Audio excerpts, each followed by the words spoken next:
राजू कैसे गोड़ छतरी गोड़ राजा रहा रे दादा कोटिया गोत्र के राजा मैं हीरा गढ़वा राज करी रहे हो साना ना ना ना ना बड़ा देव का नाम सुमर ले भैया बड़ा देव के नाम सुमर ले मेवारी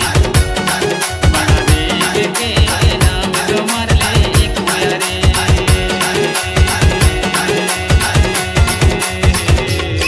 साना ना ना ना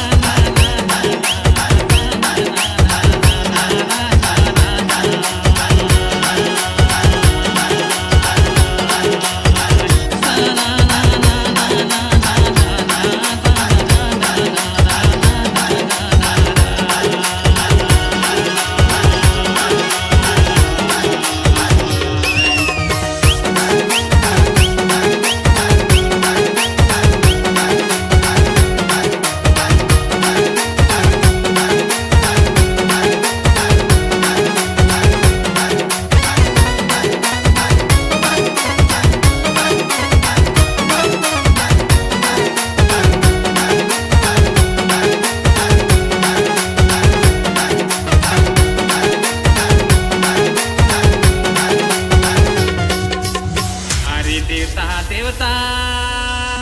बाणा देवाला मैं जोहारो भाईया खेरे राजा बाणा देवताला